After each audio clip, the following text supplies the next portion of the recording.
Hello मेरे प्यारे बच्चों। आज का जो कुछ ये वीडियो बना रहे हैं वो स्टूडेंट से रिलेटेड है और उसकी ज़िंदगी से रिलेटेड है, ठीक है ना। सर ज़िंदगी से रिलेटेड क्या है, तो पहले बता रहा हूँ कि दिक्कत क्या थी। क्लास 11th की जो पासिंग मार्क्स है वो कितना होगी और कितना में पास आउट होगा, कितना में फेल आउट होगा, कितने सब्जेक्ट में पास होना है, कितने सब्जेक्ट में फेल अगर हो जाएगा तो क्या होगा।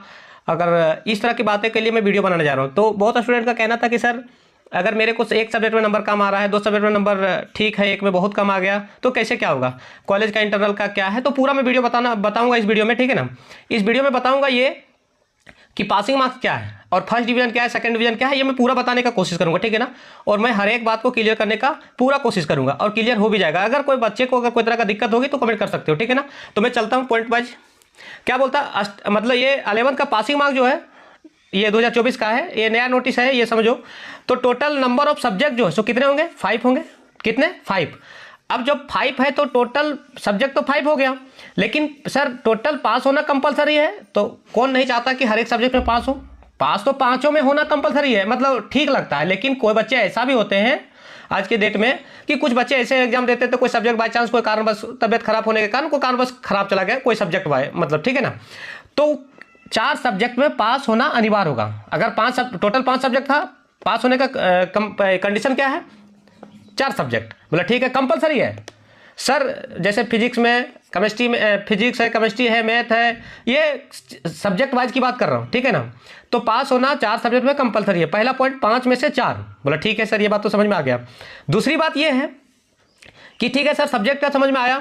अगर एक सब्जेक्ट में आप अगर बाई चांस फेल हो जाते हैं, या नंबर सर फेल होने का नंबर कितना है तो बताऊंगा मैं आगे जाकर के। तो अगर एक सब्जेक्ट में नंबर कम आ जाता है कोई कारणवश तो उसमें कोई दिक्कत नहीं, 4 सब्जेक्ट में पास होना कंपलसरी है। पास मार्क्स में बताऊंगा कुछ देर में, ठीक है ना। वीडियो का अंतिम तक बने रहे तो भी पता चलेगा। अब बोला ठीक है फुल मार्क्स कितना है, फुल मार्क्स 50 है, बोला ठीक है। थ्योरी कितना, थ्योरी 40 और इंटरनल जो असेसमेंट होता है सर, इंटरनल असेसमेंट क्या होता है मैं बताऊंगा अभी, ठीक है ना। वो 10, तो टोटल कितना हो जाएगा, जोड़ेंगे तो 50 हो जाएगा, बोला ठीक है फुल मार्क्स समझ में आ गया। अब सर ये 50 मार्क्स था, आप लोग दिए थे एग्जाम, आप लोग को पता भी होगा।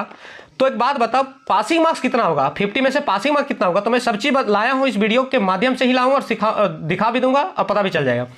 तो हम लोग जानते हैं कि we know passing percentage equal to 33, ठीक है ना सर। 33 तो कैसे, वो दिखाऊंगा मैं कैलकुलेशन करके। अच्छा एक बात बताओ, पहले पासिंग मार्क्स बता लेता हूं, उसके बाद फिर 40 का कुछ बताऊंगा, ठीक है ना। कैलकुलेशन कैसे किया हूं, 33% ऑफ 50 इज 33% पासिंग मार्क्स है और 50 था टोटल, इज कितना 60.5, बोला ठीक है। तो इसको हम थोड़ा सा कैलकुलेशन किए, क्या किए 33/100, परसेंटेज हटेगा तो 100 आएगा, इंटू कितना 50 मार्क्स का था, कटेगा तो कितना आएगा 16.5 मतलब 60.5। इसको अप्रोक्स में कितना 70 ले लेंगे। इसका मतलब ये हम लोग को अगर परसेंटेज में बात करें, अगर परसेंटेज में बात करें तो 33%, अगर नंबर में बात करें तो 70 मार्क्स। सर आप हाफ क्यों अप्रोक्स क्यों लिया, तो एक बात बताता हूँ, जो नंबर लिया गया है क्वेश्चन ऑफ नंबर है वो एक नंबर का है, मतलब एवरी क्वेश्चन 1 मार्क्स का है, तो वो इंटीजर में है तो वो नंबर इंटीजर में ही देगा। सर कॉलेज में दे दिया तो वो बात की बात आती है। तो ये पासिंग मार्क्स कितना 70 मार्क्स, या परसेंटेज में बात करें तो 73%। सर तो ये तो बात समझ में आ गया। अब बात आती है कि सर ये 40 मार्क्स थ्योरी, 10 मार्क्स इंटरनल, तो कैसे ही देगा। तो आप लोग जब एग्जाम दिए थे तो एक बात आप नोटिस किए होंगे कि टोटल 40 मार्क्स का 40 क्वेश्चन था, 40 मार्क्स था, बोला ठीक है सर। 40 में कोई बच्चे ऐसे होंगे कि हो सकता है 40 में 40 लाए, कुछ बच्चे ऐसे होंगे कि 35 लाए, कुछ बच्चे ऐसे भी होंगे कि हो सकता है 8 लाए, 7 लाए, 10 लाए। तो सर इसमें से कितना लाना था, तो एक बात मैं बता देता हूँ, इसमें से जो लाना था वो कम से कम की वर्ड इस्तेमाल कर रहा हूँ मैं, इस बात को ध्यान रखना। कम से कम 10 मार्क्स लाना कंपलसरी। अगर 10 से आपको कम लाते हैं, 10 से अगर आपका कम आता है तो गारंटी है कि आप उसमें नंबर स्कोर नहीं कर पाएंगे और फेल होने की संभावना ज़्यादा होगी। तो आपको 10 40 में से कितना लाना था, टिक लगा करके कितना तुक्का लगाएंगे तो आप 10 लगा ही सकते हैं। आप लोग अच्छे बच्चे हैं तो आप लगा सकते हैं। तो 10 नंबर लाना कंपलसरी, मतलब 10 क्वेश्चन सही करना, 10 से अबव हो तो और मस्त, तो कोई दिक्कत नहीं। 40 में कितना 10। सर ये इंटरनल असेसमेंट क्या होता है, तो इंटरनल असेसमेंट बता देता हूं। आप जिस कॉलेज में एडमिशन दाखिला लिए हैं, जिस कॉलेज में लिए होंगे, जहां भी लिए होंगे कोई दिक्कत नहीं, वो आपको कॉलेज क्या करेगा 10 मार्क्स देगा। वो इंटरनल बहुत तरीके से लिया जाता है।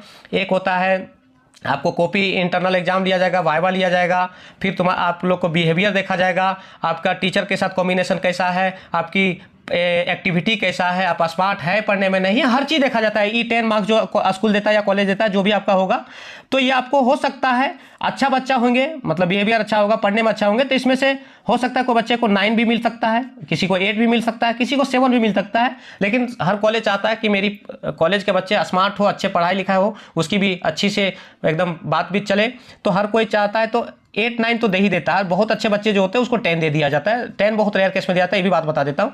ये था पासिंग मार्क्स।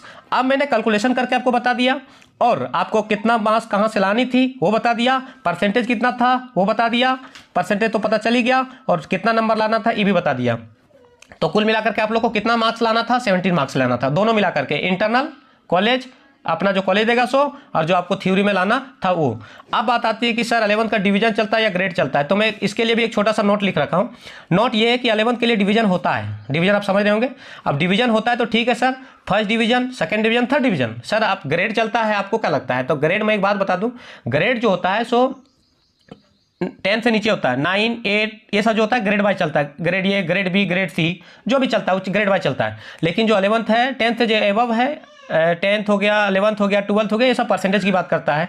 तो बताओ अब सर फर्स्ट डिवीजन कितना में होगा, तो एक बात बता देता हूँ, ये 60 से एबव, 60 से एबव, 60 से इक्वल टू या एबव, एबव मतलब समझ ही रहे होंगे, जब 60% से ज़्यादा होगा तो फर्स्ट डिवीजन में आ जाएगा। सेकेंड डिवीजन कितना, तो सुन लो 45, तो 45 से इक्वल टू का चेन होल्ड करेगा, लेकिन मैं 60 लिखता हूँ। 60% से एबव कहाँ तक, टू 59% तक। बोला ठीक है, तो ये सेकंड डिवीजन में आ जाएगा। थर्ड डिवीजन कितना, तो 33% टू कितना, 45%। ये आपका डिवीजन का मार्क्स है। सर ये डिवीजन कैसे निकालेंगे तो वो अलग मैटर है, वो निकालने का भी कैलकुलेशन में सिखा दूंगा, ठीक है ना। तो एक बात सुनो, ये आपको मैं पूरा का पूरा बताने का कोशिश किया। अगर आपको वीडियो अच्छा लगा होगा तो एकदम शेयर करें, लाइक